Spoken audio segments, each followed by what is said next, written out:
Wick Chapter 2. We'll see. The second one, I remember thinking, where are they going to go? Yeah, that was my deal. And basically what they did was they took everything from the first one and you're just like, we're just going to expand. It's much like we discussed about the first one, is that they start really diving into this world. Mm-hmm. And that's what's actually, makes it fascinating. Because, of course, this movie has all the great action scenes that the first one did, and they actually probably do it better. Do it better because they have more. I don't want to say the action scenes are better, but they're just bigger. Yes, that's a better way. I mean, the way they're shot, the way they're choreographed, they're just on the same. It's level. On a bigger scale. It's on a much larger scale. Yeah. And so, well, okay. So basically, after John Wick 2 is about after returning to the criminal underworld to repay a debt. John Wick discovers that a large bounty has been put on his life. Now, what ends up happening is somebody hears he comes out of retirement from the first one, and this is where you're introduced to this whole world of like markers. Yeah, which is, and if you do a favor for someone, you're obligated to repay the favor. Yeah, at any point, doesn't matter. It's a blood oath. And this guy that comes to see him was basically going to let him off, he was going to let him off the hook scot-free because he had retired. He respected that. Everybody was happy for John that he got out of the game. But as soon as he heard John was back, he needed him for a job. And that's kind of where the first one starts out. The second one. The second one, sorry. And where the first one really does start out is the second one. God, I'm sorry. Second one starts out, John's getting his car back. It also shows that from the first one, at the very end, John does get another dog. Yeah, he gets to keep the dog. At the end of the first one, he walks away with a pit puppy, a little pit bull puppy, and which is it's another cute. They get like in the first one and this one, they get like the cutest dogs, and so basically this guy, he says, I need you to kill my sister. And what you figure out is that there's this world of like assassins, and in this world there's like a hierarchy, which is known, and it's like the high table, which I guess is these people that are like the leaders. It's like the leaders, and it's the different families. You've got the Russians and it's so the different families across the world. And this guy is Italian, and his sister is the head of the Italian table. But it made it seem like she was pretty high up on that table. Like, well, no, she's the head. She was like top dog. Well, like I took it as each country they each held a place at the table, and she held the place for the Italians. That's how I took it. And it's revealed it's because there was a father that had that position, and then he passed it on to the daughter, and the son was overlooked. Yeah, and he's envious. He's jealous, and John doesn't want to do it. And he says, "No, it was one. The events of the first movie was personal. It was one thing. I'm truly out of this game." And then they blow up his house. And John is like, "Okay, and he asked Ian McShane, "Is there anything I can do?" He's like, "No." He's like, "It's a blood oath. It's a mark. You have to honor it." And John's like, "Fine," because he now looks at it. It's one more job, and then I'm out. Yeah. And that's just how the movie starts out, and that's where you're like, God, again, and such a simple story. Yeah, and as the movie goes on, you find out more and more people, like everybody knows who John Wick is. Oh, that's so cool too. And like even the guy's sister, the person he's going to kill, like she respected John. Everyone respects John. Yeah. There's no if everybody's trying to kill John. Yeah, especially towards the end. Yeah.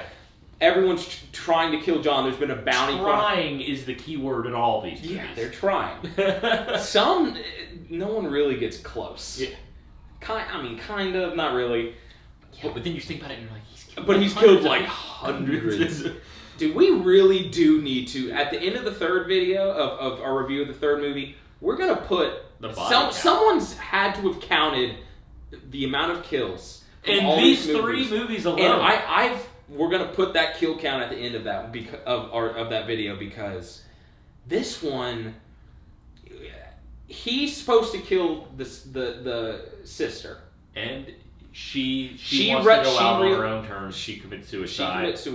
And then he has to make it look like an assassination. So she kills herself, and then he shoots her in the head. But this is the best fight scene in the whole movie. Is him getting out. Okay, so there's like a almost like a high table kind of like conference, high table like party. Mm-hmm. Like it's like a strange place, but they're like at these catacombs. Mm-hmm. And somewhere in Italy. Yeah, it's in Italy. Well, first of all, we didn't even talk about this. Going back a little bit, is you're introduced. There's the continent. There's continentals all over the world. That's right. And you see how he gets his suits. Dude, see how he gets his weapons.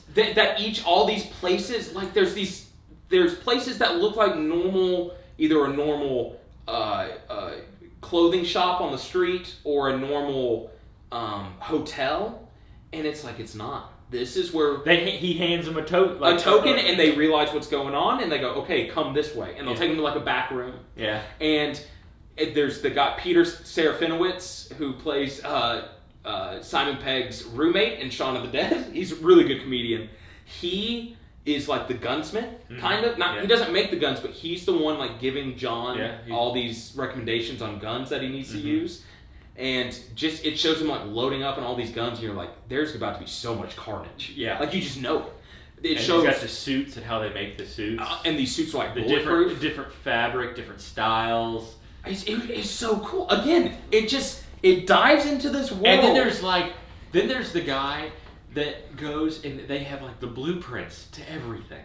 Yeah, and you can see how the guys are able to get in and get out of places without being seen, and also show where they can plant certain guns and where it would be ideal to plant these guns. Yeah. Like it shows how this being an assassin is like a job, and it's like it's not like an underground job. There's like a whole there's a world of it. Yeah, and that you don't have to like search out for people. It's like you just know where to go. Yeah, like it's easy to find people that'll help you out. Mm-hmm.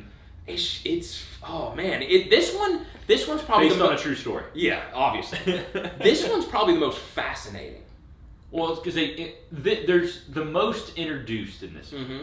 Yeah, and that's what keeps your attention until the action really starts. Because even then, there's not. While you get the taste of those things, there's still so much not answered, and it is. Yes, there's still questions to be answered. But like you mentioned in the first video, they give you just enough. Exactly. It gives you just enough that you are satisfied. And enough to get you by with the story being told. Mm-hmm. And so she going back, she like commits suicide, he kills her. Common, the rapper Common, one of the best rappers of all time, he is a pretty good actor. Especially for this movie. Yeah. Well, I mean, he's done other stuff too, and he's pretty. I mean, he doesn't. His characters aren't like depth-wise. Like no, but he's definitely holds his own in everything. Oh, in this movie, he's good. And dude, anyway, Common sees John, and this is something I love about this world. Everyone respects John, right? Mm. Everyone knows who John is. Whenever they see him, they always ask the same question. Are you working again? Because they're like worried. They're like, what are we about to see? And when Common goes, are you working? And not even, are you John working goes, again? He goes, are you working? He goes, yeah. He goes, was it a good night? And he goes, sadly, yes.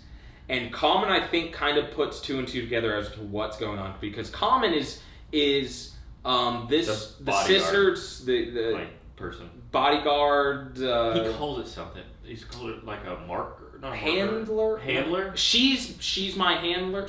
Yeah. That seems kind of. That sounds strange, but it is something like that. There's a term. Yeah. Where he's basically just looking out after her, making sure he's a bodyguard. Yeah. It's what it sounds like. And then that starts that fight sequence, which is that your favorite? That's the one I think him escaping after talking, because he just comes out after talking to Common, but no, he gets to the catacombs and then he's going through the. Well, no, he talks to Common, and then that's when they're looking at each other and they pull guns. Yeah. Because Common's like, all right. Well, that's what I'm saying. That was the beginning of the fight scene. Oh, okay, sorry, but yeah, then he ends up going through the catacombs, and that's when it shows John. He goes to the party, and then he goes to the catacombs. He's also shows how efficient he is, not only with handguns, but he has like assault rifles and shotguns, and you're like, this guy. And knives. That was the cutlery. Oh, dude, the dessert, as it was called. Yeah, Peter Serafiano was like, for dessert. God, see and they have like. It's not only is this world, they have like terms for certain things that everyone's just like understands, and they show it so blatantly that they don't have to like explain it. Mm-hmm. Like you just understand what they're talking about. So it's almost like you're just going into this world and you're learning about this world, and it's just fascinating. Mm-hmm. You don't have anyone explaining a whole lot of things, but they do a good job as to they don't need to. Yeah. You're also, something else introduced into this is. You get the idea that there's more, you learn there's more Continentals. You learn that there's, but then you also learn that you're introduced to Morpheus. Lawrence Fishburne. Lawrence Fishburne. That is really cool. The Bowery King is what his name is. Yeah, and he's like all the homeless are. Apparently, the homeless are like a part of this assassin world, and what they are the eyes and ears of everyone. So if someone's on the run, someone's trying to go away and hide, these homeless are the ones that can look out for people. There's also like a whole operation system where they give bounties and that's where that's introduced. Yeah. Where people can put bounties on people's heads, and then there's like, if you were to kill someone in these Continental hotels or in these hotels where assassins stay, because in these hotels there's supposed to be no killing. Uh-huh. But if you kill someone in a hotel, you can get excommunicated, or as Ian McShane calls it, excommunicado, which means that you are then like you're wanted. There's a bounty on your head. You can no longer use the services of any of the hotels, any of the guns or the suit. Like you are truly on your own. Mm-hmm. And it's fascinating because there's these rules, and if you break them, there's no leniency. It's very strict. You're fucked. Like you're screwed if you break these rules. And that we were talking about, the Common and Keanu Reeves get into a hand-to-hand combat fight scene. That's another very memorable scene. And the way it ends is that they crash through a window, and they realize they're in the Italian assassin hotel. I forgot what it was called. I'd almost compile that into the same fight sequence. It is, because he gets out of the catacombs, gets out of that like conference, that party, and it's only like 2 minutes, and then Common's been following him, hits John Wick with a car, and then you're like, oh, here we go again. Yeah. And these movies, it's just like non-stop. And it's not even a complaint. I remember the first time I saw it, it was a complaint, and then I watched it again, and it wasn't as prevalent for me. But the first time I saw the second one, it was exhausting. Yeah. There were like no breaks, and by the end, I don't want to say it was exhausting. It's exhausting, man. There's exhausting. Almost makes it sound like a bad thing. For me, it was just like you leave and you go, dang. You want to take a nap? Yeah. You're like, okay. Like you're right there with them. So what ends up happening is that the guy who had the marker that told him John is also has to play it off like it wasn't him that put out the hit on his sister. So he has to put a hit out on John. So now there's all these assassins. And John's pissed. Yeah. Because he didn't want to do it. Now he feels betrayed. And we're seeing John Wick kill everyone. Yeah. And this is where you introduce, there's this world, and they send out messages to everyone. Mm-hmm. And everyone now knows John Wick has a $7 million bounty on his head, which is, from my understanding, an astronomical number in this world of assassins. That everyone's going to be like, yeah, I'm going to take my chance, at least take a chance and kill. Because if you look at the list on there, there's like 1 million... Like maybe 300,000 or something, but like 7 million is a lot.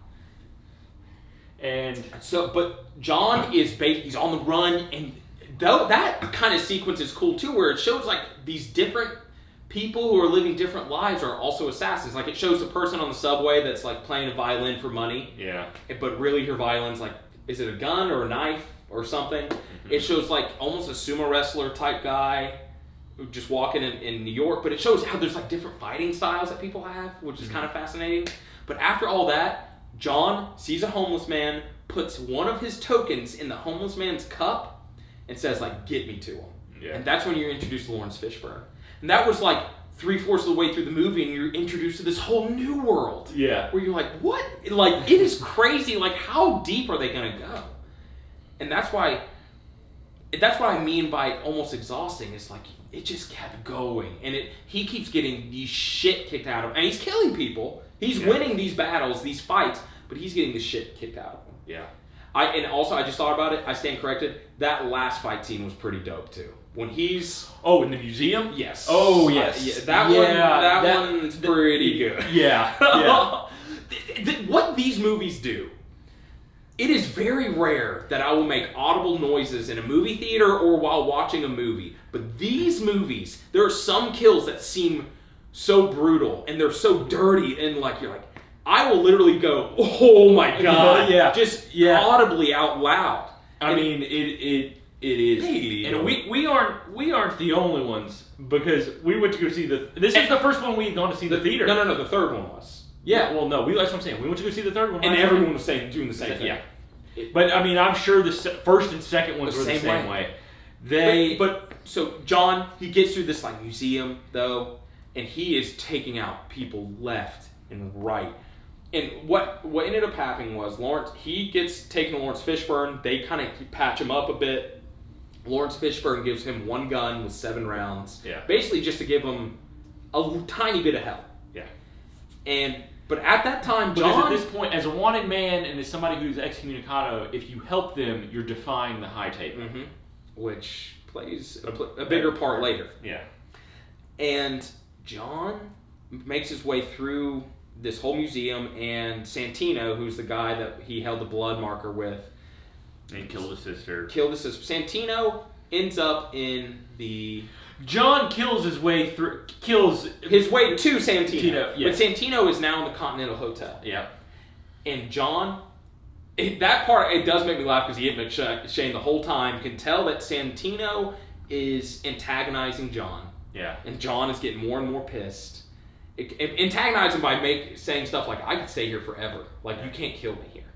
And John's getting more... And Ian McShane's like, Jonathan, don't do it, Jonathan. And John just shoots him, kills him. In the hotel. And Ian McShane goes, I have no choice. I have to excommunicate you and put a large bounty on you. I'll give you an hour. And he gives him an hour. And that's how the movie ends. And that's what I mean by this movie was exhausting. Like, even at the very end. Yeah, it doesn't slow down. It doesn't. In fact, it picks up. Yeah. Like, right as the credits are rolling, you're going, oh, shit. You're like, oh, man, he's really on the run. Yeah. Something else we forgot to talk about. He has his puppy dog. Yeah. And his puppy dog, he can't take the puppy dog to Italy. Yeah. So the dog's being watched by the concierge, who's played by Lance Reddick. Now, Lance Reddick, I think... He was in the first one, and it's not that he steals the show, but when he's on screen, you like him so much. You can tell... He plays a lot bigger role in the third one than he does in the second one. He goes to Lance Reddick's character, the concierge of the Continental Hotel, and he says, do you board? Talking about dogs. Mm-hmm. He's like, do you board? He goes, we do not, sir. But Lance Reddick goes, I would be happy to look after your dog. And he goes, okay. And at the very end, John's already killed Santino, and he goes to get his dog, and he goes, what did he do well? He goes, well, it was a pleasure to look after him. Like, yeah. And the dog's just sitting down, being a good dog. And it's just like, it was like, kind of, for a movie so exhausting, it is nice to see like, oh, it is just a puppy dog. He's the sweetest dog. But yeah, Lance Reddick is, to put in smaller terms, is the homie. Like, he's looking out after John. In the first one, he looked out after John.